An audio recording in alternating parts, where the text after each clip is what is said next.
ಈಗ ಸಂಸಾರ ಕೆಟ್ಟಿರ್ತೈತಿ. ಅದಕ್ಕೆ ಕೆಟ್ಟಿರ್ತೈತಿ ಅಂದ್ರೆ ಮಾತು ಕೆಟ್ಟತು ಅಂದ್ರೆ ಸಂಸಾರ ಕೆಡ್ತೈತಿ ಅಷ್ಟೆ. ಮಾತು ಕೆಟ್ಟತು ಅಂದ್ರೆ ಸಂಸಾರ ಕೆಡ್ತೈತಿ. ಮಾತು ಚಲೋ ಇತ್ತು ಅಂದ್ರೆ ಸಂಸಾರ ತಾನೇ ಚಲೋ ಇರ್ತೈತಿ. ಪಾಪಿಗೆ ಅವು ಹೆಣ್ಮಕ್ಳು ಅದಾರ, ತಾಯಂದಿರದಾರ, ಇಷ್ಟು ದಿವಸ ಮಾಡ್ಕೊತ ಬಂದಾರ ಅವರು. ಅವ್ರಿಗೇನು ನೀವು ಒಂದು ದಿವಸರ ಸಂಡೇ ಐತಿ ನೀವು ಅಡುಗೆ ಮಾಡೋದು ಬಿಡ್ರಿ ಅಂದಿರ, ಸ್ಯಾಟರ್ಡೇ ಐತಿ ಹಾಫ್ ಡೇ ರೆಸ್ಟ್ ತೊಗೊಳ್ರಿ ಅಂದಿರಿ. ಏನು ಮತ್ತೆ ನಿಮಗೆ ಸೂಟಿ ಇದ್ದಾಗ ಜಾಸ್ತಿ ಕೆಲಸ ಅವ್ರು ಮಿನ್ನ ಮಾಡಿ ಹಾಕ್ಬೇಕು. ಮತ್ತು ಅವ್ರು ಏನು ಇಷ್ಟು ವರ್ಷ ನಾವು ಎಲ್ಲೋ ಹೋಗಿ ಅವರು ರಾಷ್ಟ್ರಪತಿಗಳ ಮುಂದೆ ಒಂದು ಪ್ರಶಸ್ತಿ ತಗೊತಾರಲ್ಲ, ಅವರಷ್ಟೇ ಭಾರತ ರತ್ನ ಅಲ್ಲ.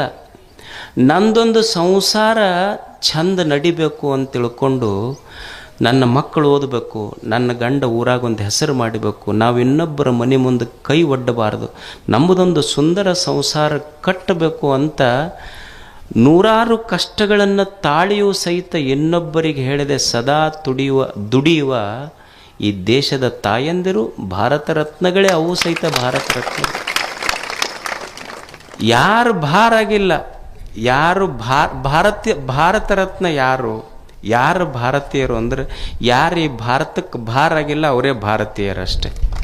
ದುಡಿತಾರೆ ಇಲ್ಲ ಅವರು ಪಾಪ. ಅವು ಇಷ್ಟು ದುಡಿತಾವಲ್ಲ, ಒಮ್ಮೆ ಅನ್ಬೇಕು ನೀವು, ನಿಮಗೆ ಎದಕ್ಕೆ ಸಿಟ್ಟು ಬರ್ತೈತಿ ಗಂಡು ಮಕ್ಕಳಿಗೆ ಅಂದ್ರೆ ಒಟ್ಟ ಇಷ್ಟು ದುಡಿತೀವಿ ನೋಡ್ರಿ ಹಂಗೆ ಅನ್ನೋದಿಲ್ಲ. ಇನ್ನೂ ಒಂದು ಚಂದ ಅದು ದುಡ್ದಂಗೆ ದುಡಿತೀವಿ. ಏನದು ಅದು ದುಡ್ದಂಗೆ ದುಡಿತೀವಿ. ಒಂದು ಫೋನ್ ಹಚ್ಚಿ ಕೇಳಿಲ್ಲ ನಮಗೆ ಮಧ್ಯಾಹ್ನ ಊಟಕ್ಕೆ ಬರ್ತಾರೆ ನಾನು, ಹೌದಲ್ಲ? ಅಲ್ಲ ಪಾಪ ಅಕ್ಕಿ ಹೆಣ್ಮಗಳು ಇಷ್ಟು ವರ್ಷ ದುಡ್ಯಾಕತ್ತಾಳೆ, ನೀವು ಒಮ್ಮೆರೆ ಹಚ್ಚಿ ನಾ ಬರೋದು ಲೇಟ್ ಆಕೈತಿ, ನೀವು ಉಂಡಿಲ್ಲ ಅಂತ ನೀ ಕೇಳ್ಬೇಕು ನೋಡೋಣ. ಕೇಳಿ ಏನು ನೀನು ಕೇಳಿಲ್ಲ. ಒಬ್ಬನಿಗೆ ಸಮಸ್ಯೆ ಆಯ್ತು, ಭಾಳ ಸಮಸ್ಯೆ ಆಯ್ತು. ಒಬ್ಬ ಜ್ಯೋತಿಷ್ಯ ಹತ್ರ ಭಾಳ ಸಮಸ್ಯೆ ಆಗೈತೆ ರೀ ಮನ್ಯಾಗ. ಏನು ಸಮಸ್ಯೆ ಆಗೈತಿ? ಒಟ್ಟ ನಮ್ಮ ಮನೆಯವ್ರಿಗೆ ನಮಗೆ ಹೊಂದಿಕಿಲ್ಲ. ಅಲ್ಲಿ ಏನು ಸಮಸ್ಯೆ ಹೊಂದಿಕಿಲ್ಲ ಅಂದ್ರೆ ಏನಾಗೈತಿ? ಅವ್ರು ಏನು ಅಡುಗೆ ಮಾಡ್ತಾರೆ ಒಟ್ಟು ಸ್ವಾದ ಇಲ್ಲ ಅದ್ರಾಗ ನನಗೆ. ಅಲ್ಲೋ ಜ್ಯೋತಿಷ್ಯದಾಗ ಏನರ ಹೇಳ್ಬೋದು, ನಿನ್ನ ಸಮಸ್ಯೆನೂ ನಮ್ಮ ಮನೆಯಾಗ ಹೋಯ್ತಿದ್ದು ಸಮಸ್ಯೆ ಅಂದ. ಸೇಮ್ ಪ್ರಾಬ್ಲಮ್ ಅಲ್ಲಿ ನಮ್ಮ ಮನ್ಯಾಗೂ ಹಿಂಗಾಯ್ತು. ಇದಕ್ಕೆ ಜ್ಯೋತಿಷ್ಯದಾಗ ಏನು ಹೇಳಕ್ಕೆ ಬರೋದಿಲ್ಲ ಅಂದ್ರೆ ಅವ್ರ ಅಲ್ರಿ ಮತ್ತೆ ಏನು ಹೇಳ್ಬೇಕು ಇದಕ್ಕೆ? ಒಟ್ಟು ಅವ್ರು ಏನು ಸ್ವಾದನ ಇರೋದಿಲ್ಲ ಅದ್ರಾಗ. ಏನು ಮಾಡ್ಬೇಕು ತಮ್ಮ? ಇದಕ್ಕೇನೂ ಇಲ್ಲ. ಜ್ಯೋತಿಷ್ಯದಾಗಂತೂ ಇದು ಕೂತ್ರಿಲ್ಲ. ನೀ ಎಷ್ಟು ಪಗಡಿ ಅವೇನು ಹಾಡ್ತಿರ್ಲಿ ಎಲ್ಲ ಹಾಕಿ ನೋಡಿದ್ರು ಏನೂ ಉತ್ತರ ಇಲ್ಲ. ಇದಕ್ಕೆ ಇರೋದು ಒಂದೇ ಉತ್ತರ ಏನಂದ್ರೆ ಅವ್ರು ಹೆಂಗಾರ ಮಾಡಲಿ ಭಾಳ ರುಚಿಯಾಗೈತೆ ಅಂತ ಹೇಳ್ಬೇಕಟ್ಟ. ಇದನ್ನು ಬಿಟ್ಟರೆ ಬೇರೆ ಉತ್ತರ ಇಲ್ಲ. ಅವ್ರು ಏನಾರ ಕುದಿಸ್ಲಿ ಹೇಳ್ಬೇಕು ಚಂದ ಭಾಳ ರುಚಿಯಾಗೈತೆ ಅಂತ ಹೇಳ್ಬೇಕು. ಇದು ತಲೆಯಾಗಿತ್ತ ಅದ ಇಟ್ಕೊಂಡು ಬಂತು ಮನೆಗೆ. ಅವ್ರು ಅವತ್ತು ಹೋಳಿಗೆ ನೀಡಿದ್ರು ಇದಕ್ಕೆ. ಉಂಡವನ ಒಂದು ತುತ್ತು ಉಂಡಂದ ಇಂಥ ರುಚಿ ಹೋಳಿಗೆ ಎಂದೂ ಉಂಡಿಲ್ಲ ಅಂದ. ಕೊಟ್ಲು ಏಟೊಂದು 20 ವರ್ಷ ಮಾಡಿ ಹಾಕಿ ನೀವು ಒಮ್ಮೆ ರುಚಿ ಅಂದಿಲ್ಲ. ಇವತ್ತು ಮಗ್ಗಲ ಮನೆಯಕ್ಕೆ ಹೋಳಿಗೆ ಮಾಡಿ ಕೊಟ್ಟದಕ್ಕೆ ಎಷ್ಟು ರುಚಿ ಆತ? ಇಷ್ಟು ದಿವಸ ಮಾಡಿ ಹಾಕಿ ನಿನಗೆ ಒಂದು ದಿವಸರ ರುಚಿ ಅಂದಿಲ್ಲ ನೀನು. ಒಂದು ದಿವಸ ಮಗ್ಗಲ ಮನೆಯಕ್ಕೆ ಹಾಕಿದ್ದಕ್ಕೆ ಎಷ್ಟು ರುಚಿ ಆತ ನಿನಗೆ? ಅಲ್ಲ ಸುಮ್ಮನೆ ಅನ್ಕೊಂತ ಹೋಗಿದ್ರೆ ಕಪಾಳ ಬಾಯದ ಉಳಿತಿತ್ತು. ನಾ ಹೇಳಿದೆ ಮಾತು ಸಂಸಾರ ಕಟ್ಟತಾವ, ಮಾತು ಸಂಸಾರ ಕೆಡಿಸ್ತಾವ. ಮಾತೆಂಬುದು ಜ್ಯೋತಿರ್ಲಿಂಗ, ಅದು ಕಲ್ಲಿನ ಲಿಂಗ ಅಲ್ಲ, ಬೆಳಕಿನ ಲಿಂಗ ಅದು ಅಷ್ಟೆ. ಮಾತು ಸಂಪತ್ತು, ಸದ್ಭಾವ ಸಂಪತ್ತು, ತಂದೆ ತಾಯಿಗಳ ಸಂಪತ್ತು, ಮಣ್ಣು ಸಂಪತ್ತು, ನೀರು ಸಂಪತ್ತು. ಈ ವಿಶ್ವ ಏನಿದೆ ತೋರುವ ಅನಂತ ವಿಶ್ವವೇ ಸಂಪತ್ತು ಅಂತ ತಿಳ್ಕೊಂಡು ಬಿಟ್ರೆ ನಮ್ಮನ್ನು ಬಡತನನೇ ಬರೋದಿಲ್ಲ, ನಾವು ಬಡವರಾಗಿ ಉಳಿಯುವುದಿಲ್ಲ ಜಗತ್ತಿನಲ್ಲಿ. ಅದಕ್ಕೆ ಐಶ್ವರ್ಯ ಮೂಲ ಲಿಂಗಾರ್ಚನೆ ಎಂಬೆ ಇದು ದೇವನದು ಅಂತ ಪ್ರೀತಿಸಷ್ಟೆ. ಇದು ನಂದು ಅಂತ ಪ್ರೀತಿಸುವುದಲ್ಲ, ಇದು ದೇವರದು ಅಂತ ಪ್ರೀತಿಸುವುದು. ಇದು ಜೀವನ, ಈ ಜಗತ್ತೇನಿದೆ ದೇವ ಕೊಟ್ಟಾನ ಅಂತ ಪ್ರೀತಿಸಷ್ಟೆ. ಈಗ ನೀವೊಂದು ಮದುವೆಗೊಂದು ಮಾವ ಒಂದು ಉಂಗುರ ಹಾಕಿರ್ತಾನೆ, ಏನು ಎಲ್ಲರಿಗೆ ಬಲಗೈಯಾಗ ಹಾಕ್ಕೊಂಡು 4 ಬಟ್ಟು ತೋರಿಸ್ತಿರೋದಿಲ್ಲ, ಇದ ಮುಂದೆ ಮಾಡ್ತಿರ್ತಾನೆ ನಮಸ್ಕಾರ ಮಾಡುವಾಗ ಹೇಳುವಾಗ. ನನ್ನ ಕರೆದೆ ಅವ್ರು ಯಾರೂ ಕರೆದಿಲ್ಲ ಆದರೂ ಅಂದ್ರೆ ಒಬ್ಬ ಮಾವ ಸುಮ್ಮನೆ ಒಂದು ಉಂಗುರ ಕೊಟ್ಟಿದ್ದಕ್ಕೆ ಮಾವಿಗೆ ಅಷ್ಟು ಸಲ ನೆನಪಿಸ್ತೀವಿ. ಮಾವ ಒಂದು ಉಂಗುರ ಕೊಟ್ಟಿದ್ದಕ್ಕಿಷ್ಟು ನೆನಪಿಸ್ತೀವಿ. ಮಹಾದೇವ ಒಂದು ಬದುಕ ಕೊಟ್ಟಾನ, ಈ ಜಗತ್ತು ಕೊಟ್ಟಾನ, ಅವನನ್ನು ಎಷ್ಟು ನೆನಪಿಸ್ಬೇಕು. ಈ ಸುಂದರವಾದ ಜೀವನ ಜಗತ್ತು ಇದು ಸಂಪತ್ತಿದು ಅಷ್ಟೇ ಅಂತ ತಿಳ್ಕೊಂಡು ಬದುಕುವುದು. ಮೋಕ್ಷ ಮೂಲ ಘಟ ಸಂತೃಪ್ತಿ ಎಂಬೆ. ಮೋಕ್ಷ ಅಂದ್ರೆ ನಾವೇನು ತಿಳ್ಕೊಂಡಿವಿ ಎಲ್ಲ ಮುಗಿದ ಮೇಲೆ ಎಲ್ಲೋ ಆಗೋದಂತ ತಿಳ್ಕೊಂಡ್ವಿ. ಮೋಕ್ಷ ಇದರ ಅರ್ಥ ದುಃಖವಿಲ್ಲದ ಸ್ಥಿತಿ ಅಷ್ಟೇ. ದುಃಖ ಇರಲಾರ್ದಂಗೆ ಇರೋದು. ಆನಂದವೇ ಮೋಕ್ಷ. ಆನಂದ ಇದ್ದಿ ಅಂದ್ರೆ ಅದೇ ಮೋಕ್ಷದ ಸ್ಥಿತಿ ಅಷ್ಟೇ. ಅದಕ್ಕೆ ದುಃಖ ಯಾಕಾತು ಅಂದ್ರೆ ಬಯಸ್ತೀವಲ್ಲ, ಅದಕ್ಕೆ ದುಃಖ ಆಗೈತಿ. ಏನೋ ಬಯಸ್ತೀವಲ್ಲ, ದುಃಖ ಆಗ್ತೈತಿ. ದುಃಖ ಯಾಕಾತ ಮನುಷ್ಯಾಗಂದ್ರೆ ಏನೋ ಬಯಸ್ತೀವಿ ನಾವು, ಅದಕ್ಕೆ ದುಃಖ ಆಗ್ತೈತಿ. ಮತ್ತು ನೀವು ಅನ್ಬೋದು, ಮತ್ತು ಬಯಸಲಿಲ್ಲ ಅಂದ್ರೆ ಜೀವನ ನಡೀತೈತೇನ್ರಿ ಗುರುಗಳ? ಬಯಸಿದ್ರೆ ದುಃಖ ಐತೆ ಅಂತ ನೀವು ಅಂತೀರಲ್ಲ, ಬಯಸದೇ ಇದ್ದರೆ ಜೀವನ ನಡೀತೈತೇನು? ಈಗ ಒಬ್ಬ ವಿದ್ಯಾರ್ಥಿ ಅದಾನ, ಓದ್ತಾನ ಪಾಪ ಕಷ್ಟಪಟ್ಟು, ಫಸ್ಟ್ ರ್ಯಾಂಕ್ ಬರಬೇಕು ಅಂತ ಬಯಸಬಾರ್ದೇನು? ಒಬ್ಬ ಯುವಕ ಅದಾನ, ವ್ಯಾಪಾರ ಮಾಡ್ತಾನೆ, ನಾನು ಲಾಭ ತೆಗಿಬೇಕು ಅಂತ ಬಯಸಬಾರ್ದೇನು? ಒಬ್ಬ ಓದು ಹುಡುಗದ, ನಾನು IAS ಮಾಡಬೇಕು, UPSC ಕೋಚಿಂಗ್ ತಗೊಂಡು ಪಾಸ್ ಆಗಬೇಕು ಅಂತಾನೆ. ಅಲ್ಲ, ಬಯಸೋದು ತಪ್ಪೈತೇನು? ಬಯಸೋದು ತಪ್ಪಲ್ಲ.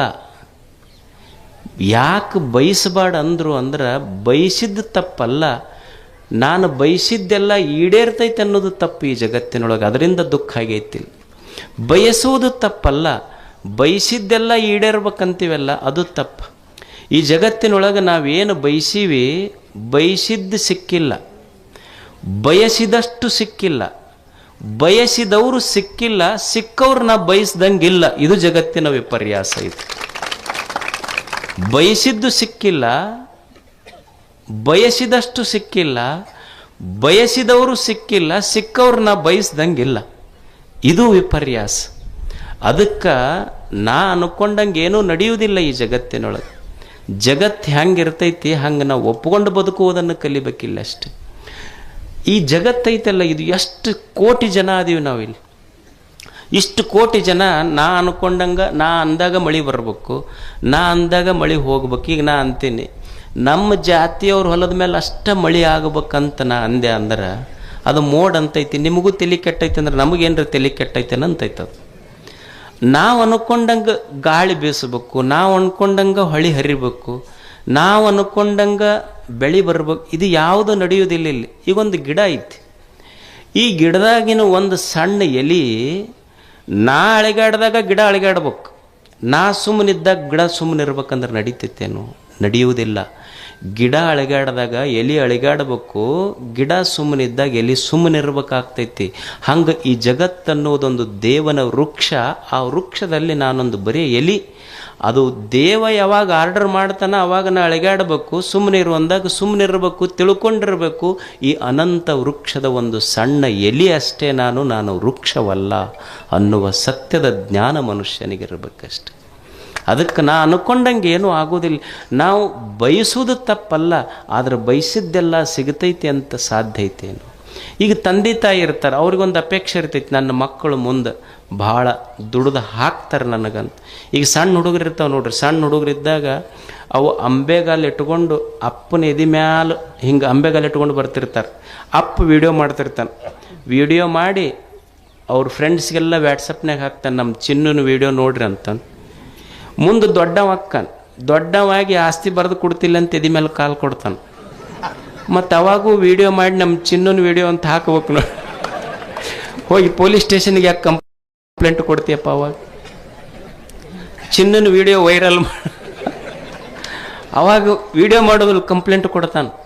ಇವು ಮಕ್ಕಳಲ್ರಿ ಒಲೆ ನೆಕ್ಕಳಿವು ಅಂತ. ಅಂದ್ರೆ ನಾ ಬಯಸ್ದಂಗೆ ನಡೆಯೋದಿಲ್ಲ ಇಲ್ಲೆಲ್ಲ. ಈಗ ಹತ್ತಿರ್ತಾಳ, ಸೊಸಿ ಬಂದು ಕೂಡಲೇ ಬಿಷೇದ್ ಮಾಡಿ ಹಾಕ್ತಾಳಂತ ಆಕಿಗೆ ಅಪೇಕ್ಷೆ ಇರ್ತೈತಿ. ಹಂಗೆ ನಡೀತೈತೇನೆ ಎಲ್ಲರ ಮನ್ಯಾಗ ಹೇಳ್ರಿ ನೀವು. ಆಕಿಗೆ ಹೊಸದಾಗಿ ಮದುವೆ ಆದ ಕೂಡಲೇ ಸೊಸಿ ಬಂದ್ಲು, ನಿನಗೆ ಇಡ್ಲಿ ಮಾಡಕ್ಕೆ ಬರ್ತಾನೆ? ಇಡ್ಲಿ ಬರ್ತಾನಂತ ಬರ್ತೈತಿ. ದೋಸೆ ಬರ್ತೈತಿ, ಹೋಳಿಗೆ ಬರ್ತೈತಿ, ರೊಟ್ಟಿ ಪಲ್ಯ ಬರ್ತೈತಿ. ಅವಾಗ ಹತ್ತಂದ್ಲಿ, ಇದೆಲ್ಲ ಬರ್ತೈತೆ ನಿನಗೆ? ಇದು ಎಲ್ಲ ಬರ್ತೈತಿ, ಹೋಟೆಲ್ನಾಗ ಆರ್ಡರ್ ಕೊಟ್ಟು ಇದಕ್ಕಿಂತ ಜಾಸ್ತಿನೇ ಬರ್ತೈತೆ ಅಂದ. ಅಪೇಕ್ಷೆ ಐತಿ, ಆದ್ರೆ ಈಡೇರ್ತಾವನ್ನೆಲ್ಲರೂ.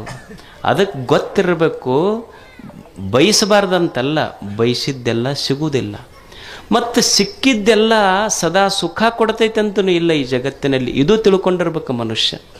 ನಮಗೇನು ಸಿಕ್ಕೈತಿ ಅದು ಸದಾ ಸುಖ ಕೊಡ್ತೈತೆ ಅಂತಿಲ್ಲ.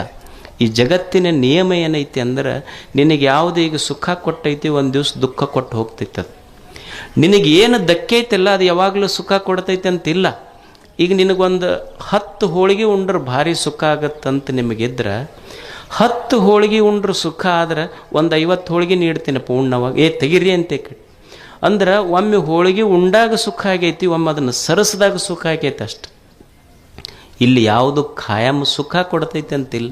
ಈಗ ಒಂದು ದೊಡ್ಡ ಮನೆ ಕಟ್ಟಿಸ್ತೇಪ್ಪ, 4-5 ಬೆಡ್ರೂಮ್ ಕಟ್ಟಿಸಿ ಒಂದು ದೊಡ್ಡ ಬೆಡ್ರೂಮ್ ತನಗ ಮಾಡ್ಕೊಂಡಿರ್ತಾನೆ, ಇದು ನಾ ಕಟ್ಟಿಸಿದ ಮನೆ ಅಂತ. ಆಶ್ಚರ್ಯ ಏನು ಅಂದ್ರೆ ನೀ ಇಷ್ಟು ಕಷ್ಟಪಟ್ಟು ಮನೆ ಕಟ್ಟಿಸಿ ಇದು ಖಾಯಂ ನಂದ ಇರ್ತೈತೆ ಅಂತ ಇಲ್ಲ. ಇಲ್ಲಿ ಯಾವುದು ನಿನಗೊಂದು ದಿವಸ ಬೆಡ್ರೂಮ್ ಆಗಿತ್ತಲ್ಲ, ಒಂದು ದಿವಸ ಅದೇ ನಿನ್ನ ಡೆಡ್ ರೂಮು ಆಗ್ತೈತೆ, ಅದೇ ರೂಮ್ನಾಗ ಹಾಕ್ತಾರೆ ನಿನಗಷ್ಟೇ. ಯಾವುದು ಉಳಿಯುವುದಿಲ್ಲ ಈ ಜಗತ್ತಿನಲ್ಲಿ. ಅದಕ್ಕೆ ತಿಳ್ಕೊಂಡಿರ್ಬೇಕು, ನನಗೆ ಇಲ್ಲಿ ನಾ ಬಯಸಿದ್ದು ಸಿಗೋದಿಲ್ಲ, ಸಿಕ್ಕಿದ್ದು ಖಾಯಂ ಸುಖ ಕೊಡೋದಿಲ್ಲ. ಅದಕ್ಕೆ ದೇವರು ಏನು ನನ್ನ ಪಾತ್ರೆಯೊಳಗೆ ಹಾಕ್ಯಾನ ಅದನ್ನು ಉಂಡು ಸಂತೋಷವಾಗಿರೋದಷ್ಟೆ. ಈ ಜಗತ್ತಿನಲ್ಲಿ ಕಲಿಯುವುದೇನು ಅಂದ್ರೆ ದೇವ್ರು ಏನು ನನ್ನ ಉಡ್ಯಾಗ ಹಾಕ್ಯಾನ, ಇನ್ನೊಬ್ಬರ ತಾಟಿನಾಗ ಏನೈತಿ ಅದನ್ನು ನೋಡಿ ಆಶೆ ಪಡುವುದಲ್ಲ, ನನ್ನ ತಾಟಿನೊಳಗೆ ಏನು ಹಾಕ್ಯಾನ ಉಂಡು ಸಂತೋಷ ಪಡುವುದೇ ಮುಕ್ತ ಜೀವನ. ಇದು ಜೀವನ್ಮುಕ್ತ ಅವಸ್ಥೆ ಅಂತ ಕರೀತಾರೆ. ಸುಮ್ಮ ದೇವರು ಏನು ಒಂದು ಜೀವನ ಕೊಟ್ಟಾನ ಇದನ್ನು ಸಂತೋಷ ಪಡುವುದಷ್ಟೆ. ಅದಕ್ಕೆ ಜೀವನ ಅಂದ್ರೆ ಇಷ್ಟೇ ಕಲಿಯೋದು. ಒಂದು ಜ್ಞಾನ ಇರಬೇಕು, ಜ್ಞಾನ ಬೇಕಂದ್ರೆ ಒಂದಿಷ್ಟು ಗುರುಗಳ ಮಾತು ಕೇಳೋದು. ಐಶ್ವರ್ಯ ಬೇಕು ಅಂದ್ರೆ ಭಾವ ದೊಡ್ಡದು ಮಾಡೋದು, ಇದೆಲ್ಲವೂ ಐಶ್ವರ್ಯವೇ ದೇವನದು. ಒಂದಿಷ್ಟು ಮುಕ್ತಾವಸ್ಥೆ ಬೇಕಾಗಿತ್ತು ಅಂದ್ರೆ ಜೀವನ್ ಮುಕ್ತನಾಗಿ ಬದುಕಬೇಕಾಗಿತ್ತಂದ್ರೆ, ಚಿಂತೆ ಇಲ್ಲದಂಗೆ ಬದುಕಬೇಕಾಗಿತ್ತಂದ್ರೆ ದೇವರು ಏನು ಕೊಟ್ಟಾನ ಅದರಾಗ ಸಂತೋಷವಾಗಿ ಬದುಕುವುದು ಮನುಷ್ಯ ಅಷ್ಟೆ. ಜೀವನದ ಮೇಲೆ ಸ್ವಲ್ಪ ಸಣ್ಣ ಹೆಚ್ಚ ಕಡಿಮೆ ಆಗ್ತಿರ್ತಾವ, ಬರೇ ಕೊರತೆಗಳ ನೋಡಬಾರದು. ಬರದಿಹುದ ರೆಣಿಕೆಯಲ್ಲಿ ಬಂದಿಹುದ ಮರೆಯದಿರು, ಗುರುತಿಸು ಒಳಿತಿರುವುದನ್ನು ಕೇಡುಗಳ ನಡುವೆ. ಬರೇ ಇಲ್ಲದಕ್ಕೆ ಭಾಳ ತಲೆ ಕೆಡಿಸ್ಕೋಬಾರ್ದು. ಈಗ ಪಾಲಕರು ಇರ್ತಾರೆ, ಏನ್ರಿ ನನ್ನ ಮಗ ಡಾಕ್ಟರ್ ಮಾಡ್ಬೇಕಂದೆ ಓದಲಿಲ್ಲ, ಇಂಜಿನಿಯರ್ ಮಾಡ್ಬೇಕಂದೆ ಓದಲಿಲ್ಲ, ಲಾಯರ್ ಮಾಡ್ಬೇಕಂತೆ ಓದಲಿಲ್ಲ, ಬರೀ ಹಳ್ಳ್ಯಾಗ ಕುಂತ ನೋಡ್ರಿ ಒಕ್ಕಲ್ತನ ಮಾಡ್ಕೊಂತಂತ ಮಕ್ಕಳಿಗೆ ಹಿಂಗೆ ಬೈಬಾರ್ದು. ಆತು ನೀವು ಓದಿಸಿ ಅಮೇರಿಕದಾಗ ಕಳಿಸಿದ್ರೆ ಏನು ಮಾಡ್ಬೋದಾಗಿತ್ತು, ನಿನಗೆ ಭಾಳ ಅಂದ್ರೆ ತಿಂಗಳಿಗೆ 1 ಲಕ್ಷ ರೂಪಾಯಿ ಕಳಿಸ್ತಿದ್ದು. ನಾವು ಹೆಂಗೆ ಜೀವನ ಕಟ್ಟೋದು ಅಂದ್ರೆ, ನನ್ನ ಮಗ ಓದಿ ಇಂಜಿನಿಯರ್ ಡಾಕ್ಟರ್ ಲಾಯರ್ ಆಗಿ ಅಮೇರಿಕಕ್ಕೆ ಹೋಗಲಿ ಅಂತ ಅಮೇರಿಕದಕ್ಕೆ ಕಳಿಸಿದ ತಂದೆ ಶ್ರೀಮಂತ ಅಂತ ಅಲ್ಲ. ರಾತ್ರಿ 9 ಆದ ಮೇಲೆ ಯಾವ ಮಗ ಬಂದು ನನ್ನ ಮಗ ತಂದೆ ಯಾವ ತಂದೆ ಜೊತೆಗೆ ರಾತ್ರಿ ಊಟ ತನ್ನ ಮಗ ಕುಂತು ಮಾಡ್ತಾನಲ್ಲ, ಆ ತಂದೆ ನಿಜವಾಗ್ಲೂ ಶ್ರೀಮಂತನೇ. ನನ್ನ ಮಗ ರಾತ್ರಿ ಊಟ ನನ್ನ ಜೊತೆಗೆ ಉಣ್ತಾನಲ್ಲ, ಉಣ್ಣುವಾಗ್ಯಪ್ಪ ಆರಾಮದಿಲ್ಲ ಅಂತ ಕೇಳ್ತಾನಲ್ಲ, ಇದಕ್ಕಿಂತ ದೊಡ್ಡದು ಏನು ಬೇಕು ಹೇಳಿ? ಏನೈತಿ ಅದನ್ನು ಒಪ್ಕೋ, ಇದ್ದಿದ್ದನ್ನು ಗೌರವಿಸು ಮೊದಲು. ಈಗ ನಮಗೊಂದು ಸಣ್ಣ ಬಿಳೆ ಕೂದಲು ಬರ್ತೈತಿ, ಒಂದು ಬಿಳೆ ಕೂದಲು ಬಂದ್ರೆ ಸಾಕು, ಹಂಗೆ ಆ ಕಡೆ ಈ ಕಡೆ ಕನ್ನಡಿಯಾಗ ನೋಡ್ತಿರ್ತೀವಿ ನಾವು, ಏನು ಅದನ್ನು ತೆಗೆದಿದ್ದು ಒಂದೇ ಬಂದೈತೆ, ಅದು ಇನ್ನೂ ಭಾಳ ಬಂದಿಲ್ಲ. ಒಂದೇ ಬಿಳೆ ಇಷ್ಟು ತಲೆ ತುಂಬ ದೇವ್ರ ಕರೆ ಕೂದಲ ಕೊಟ್ಟರು ನಮ್ಮ ಲಕ್ಷ್ಯ ಅದ್ರ ಕಡೆ ಇಲ್ಲ, ಒಂದು ಬಿಳೆ ಕೂದಲ ಕಡೆ ಹೋಗ್ತಿರ್ತೈತಿ. ಅಲ್ಲಿ ಬಿಳೆ ಕೂದಲು ಬರಬಾರ್ದ ಹೆಂಗೆ? ಜೀವನದ ಮೇಲೆ ಮತ್ತು ವಯಸ್ಸಾದ ಮೇಲೆ ಬರೋದಲ್ಲ. ಈಗ ನೀವು ಊಟ ಮಾಡ್ತೀರಿ, ಊಟ ಮಾಡುವಾಗ ಮೊದಲು ರೊಟ್ಟಿ ಉಣ್ತೀರಿ, ಆಮೇಲೆ ಹೋಳಿಗೆ ಉಣ್ತೀರಿ, ಹುಗ್ಗಿ ಉಣ್ತೀರಿ, ಕೊನೆಗೆ ಏನು ಉಣ್ತೀರಿ? ಅನ್ನ ಉಣ್ತೀರಿ. ಅನ್ನ ಹೆಂಗಿರ್ತೈತೆ? ಅದು ಬೆಳ್ಳಗಿರ್ತೈತಿ. ಅಂದ್ರೆ ನೀವು ಹೋದಾಗ ಅನ್ನ ಉಣ್ಣಾಕತ್ರು ಅಂದ್ರೆ ಊಟ ಮುಗ್ಯಾಕೆ ಬಂದೈತೆ ಅಂತ ತಿಳ್ಕೊಬೇಕು, ಮತ್ತು ತಲೆಯಾಗಿ ಬಿಳೆ ಕೂದಲು ಬಂದು ಅಂದ್ರೆ ಜೀವನ ಮುಗ್ಯಾಕೆ ಬಂದೈತೆ ಅಂತ ತಿಳ್ಕೊಬೇಕು ಅಷ್ಟೇ. ಇದು ಜೀವನ, ಇದು ಅಷ್ಟೇ, ಇದು ಜೀವನ ಇದು. ಅದಕ್ಕೆ ಏನು ಇಲ್ಲದಕ್ಕೆ ನೀವು ಹಳ್ಳ್ಯಾಗ ಅನ್ನೋದಿಲ್ಲ, ಇಲ್ಲದ ಕೇಳಿ ಗಲ್ಲ ಬಡಿಸ್ಕೊಂಡ್ರೆ ಅನ್ನೋದಿಲ್ಲ, ಇಲ್ಲದ್ರ ಕಡೆ ತಲೆ ಕೆಡಿಸ್ಕೋಬೇಡ. ಏನು ದೇವರು ಕೊಟ್ಟನ ಅದನ್ನು ಆನಂದದಿಂದ ಅನುಭವಿಸು. ಇದು ಜೀವನ್ಮುಕ್ತ ಅವಸ್ಥೆ.